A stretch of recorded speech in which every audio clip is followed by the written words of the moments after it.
Hello, I'm Elizabeth-Irene Beatty, the Laboratory Director of Patholab Solutions Ghana Limited, which I founded in the year 2000. I also write fiction for children and young adults, and it's an absolute pleasure to be on Just for Women Africa.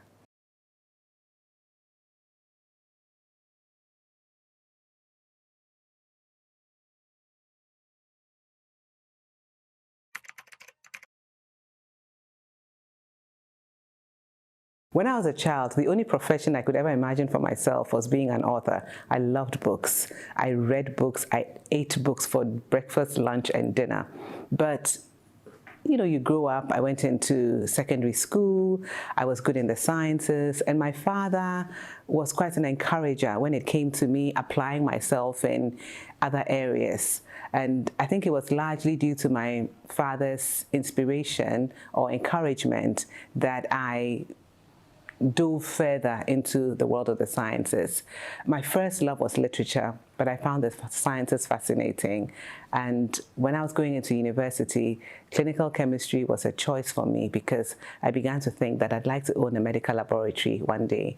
And for me, the future would be running a medical laboratory and finding time to follow my passion, writing.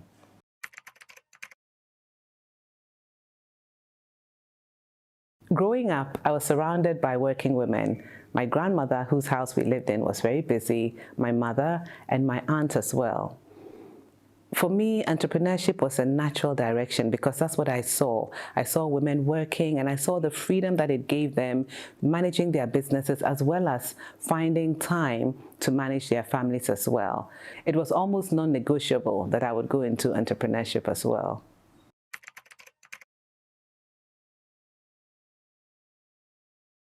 I had been a writer from childhood. I just didn't have any work out in the public space. And after I'd been running the lab for probably about 2 or 3 years, because I founded the laboratory in the year 2000, the part of me that's a writer began to just bubble up inside. And I'd been scribbling, I had journals, but I didn't have a book out fully. And then I saw a call for submissions from the Macmillan Writers' Prize for Africa. And interestingly, I had a draft for a story that would just suit the age group they were looking for. So I submitted it. This was about 2003. It didn't win, but it was shortlisted, and that was a huge encouragement for me. So a couple of years later, in 2006, there was another call for submissions, this time for a younger set, and I had a different story ready. I polished up the story, I sent it in, and there were submissions from all across Africa, and my book, A Saint in Brown Sandals, won the first prize. It came with a $5,000 check, which was nice as well, and a publishing contract with Macmillan. So this was it. This was actually a story. It's a diary account of a 12-year-old girl, Rabbi. No, she's 11. This is a diary account of an 11-year-old girl, Rabbi, who faces some of the self-esteem issues that young people face. And it's quite a heartwarming story, and I'd love readers to dive into it to find out a bit more about it. But this is what it looked like in 2006, and this is currently what it looks like. Still the same delightful story, but with a different cover, and published by Winmats in Ghana.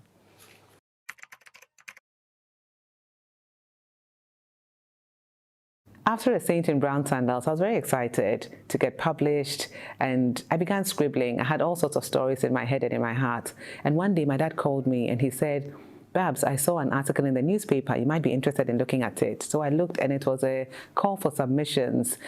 They were looking for stories for children in the secondary school market. And I thought, oh my goodness, I have something that I'm working on now. So I worked on it, and I must add that I had some challenges with that first story. So many challenges that I nearly gave up writing the story, one of which involved my computer crashing. And I hadn't saved the story, and it was probably about less than 2 months to the submission date. And I thought, goodness me, there's no way I can possibly finish this story. And my dad kept encouraging me. He said, why don't you rewrite it? I said, look, the story is gone. I had a lot of challenges. He asked me, where's the story gone? I said, it's just gone from my computer. It's no longer there. He said, but where was it before it got onto your computer? I said, well, in my head. He said, is your head still there? I said, yes. He said, well, then the story isn't gone, is it?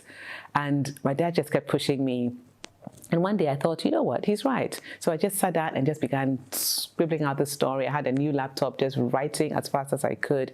I made the deadline for submission, and the 12 Hearts won the first prize for the Burt Award for African Literature in 2010. And it's gone on to sell hundreds of thousands of copies in Ghana and in beyond. So that was a really high point for me.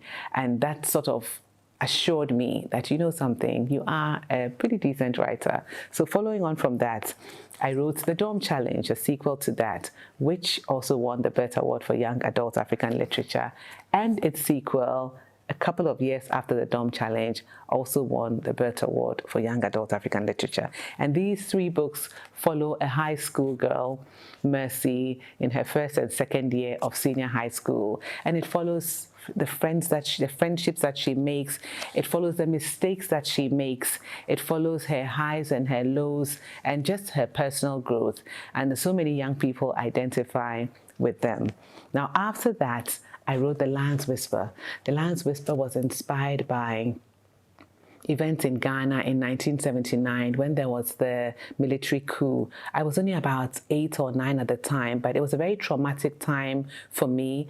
I was in primary school. I'd go to school and find that children that I knew had suddenly left school. They'd had to flee the country. Some of them's parents were executed. And these things stay with you when you're a child. And even as an adult, I realized that there was a story in me that had to get out.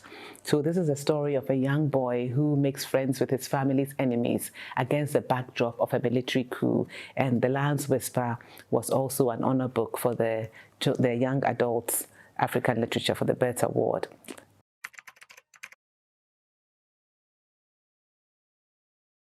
My stories are for children and young adults, and this is a reader group where the readers are discovering.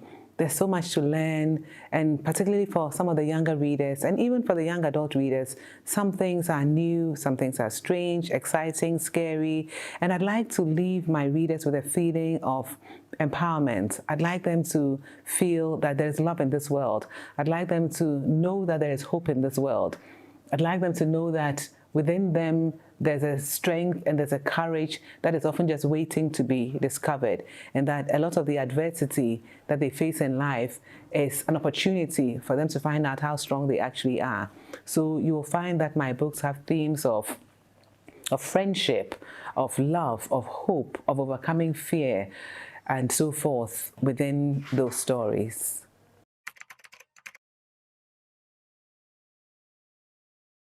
One thing I'd always wanted was a literary agent, and I began looking for a literary agent in 2010. Now, for those who are in the literary industry, a literary agent can help to get your books into the hands of readers across continents. If you have a literary agent who is well connected, they can help move your books across borders.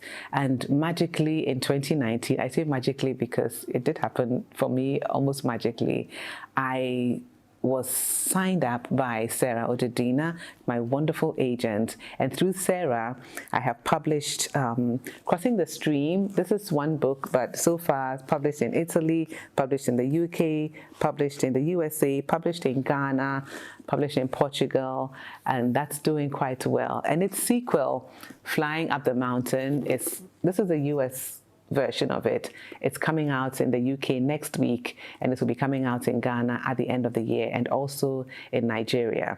Now, these books, Crossing the Stream and Flying Up the Mountain, have been awarded the Children's Africana Book Award in the USA, and I will actually be going to receive the award very soon.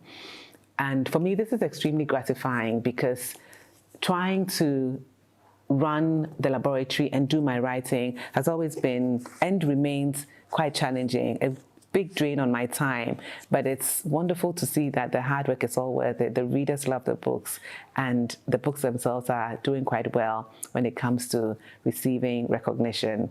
So I'm thankful for that.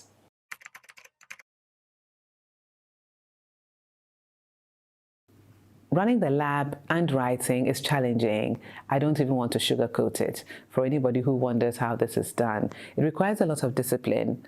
Not that I'll say I'm the most disciplined person, but it is quite difficult. My life during the day is in the laboratory between about 7:30 up to about 5:30, 6 o'clock. And I'll come home in the evening, spend a bit of time with my family. My children are grown up now, so it's my husband and I.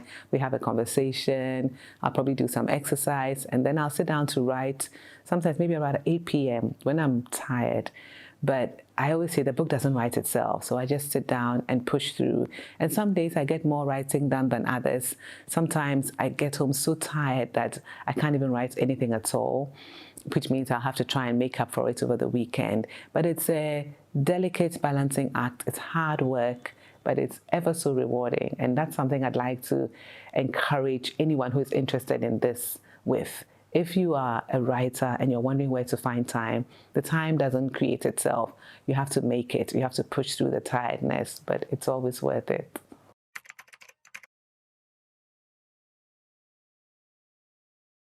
How long does it take me to write my books? Now, the first book was the quickest to write, A Saint in Brown Sandals. It's actually not a very big book. And I think it took me about maybe 5 weeks to get the draft ready, and then another 12 weeks to edit it. I really think that at that time, I didn't overthink things the way I do now.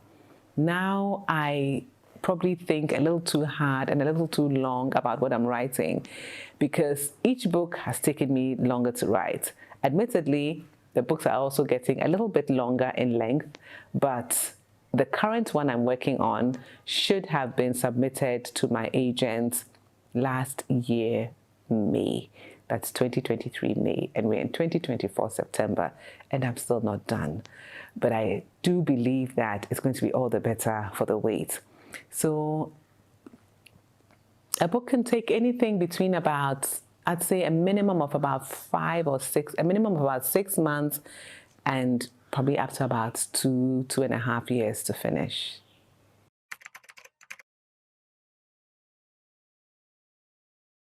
For me, receiving awards for my books is deeply gratifying. It's not that I actually need the awards to write, but it's encouragement. And I think everybody likes a clap on the back. To write from the first book, A Saint in Brown Sandals, to the most recent one, Flying Up the Mountain, it's been extremely gratifying to be rewarded with awards for these books. And it just keeps me going. It just reminds me in the long, lonely night hours when I'm writing that you're doing something good. Just keep going.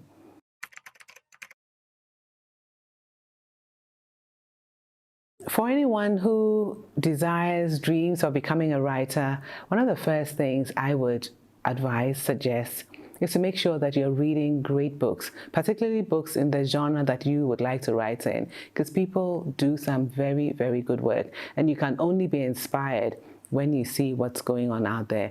I do like to read. Admittedly, I read a lot more slowly than I used to. There was a time when I would read one book.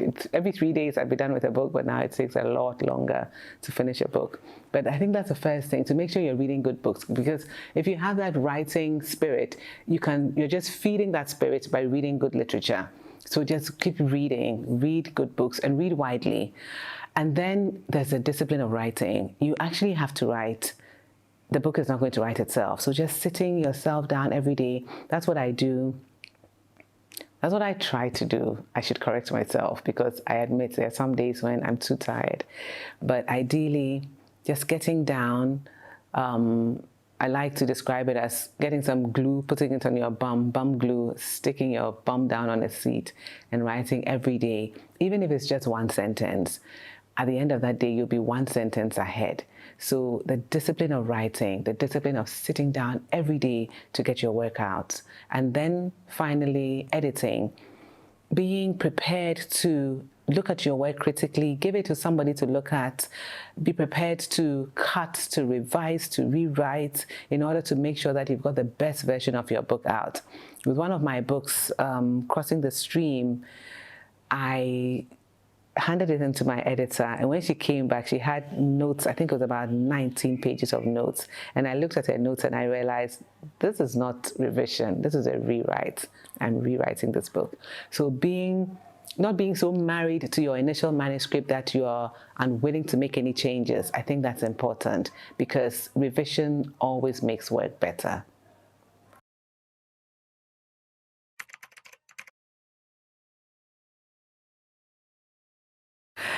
How many books would I like to write? In my ideal world, every year I would come up with a new book. So I'm hoping this last situation where it's taken me over 2 years to get my book out is going to be the last time. Hopefully, it's going to be one book a year until I'm 90.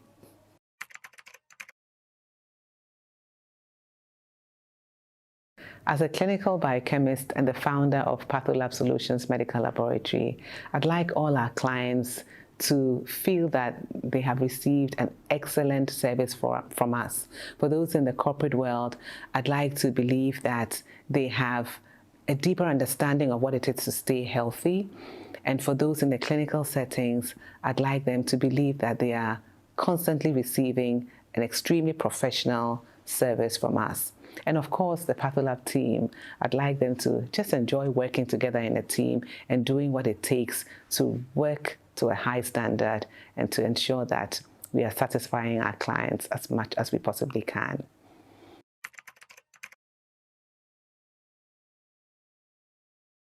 Now, when it comes to being a writer, number one, I'd love my reader to be entertained.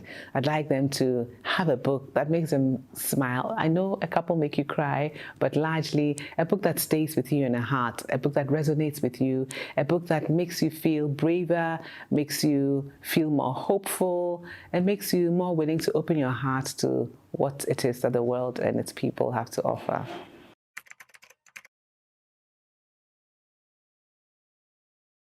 Something fun about myself, I'm very big on health. I am very big on preventive wellness.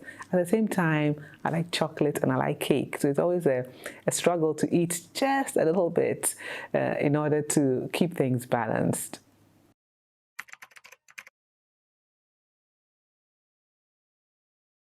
If I were to travel anywhere in the world, this has been a very busy year. I'd like to travel somewhere where there was absolute peace and quiet.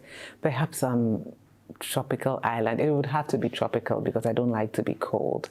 So maybe somewhere like the Maldives with beautiful blue seas and just warmth and relaxation. Yes, I think that sounds lovely.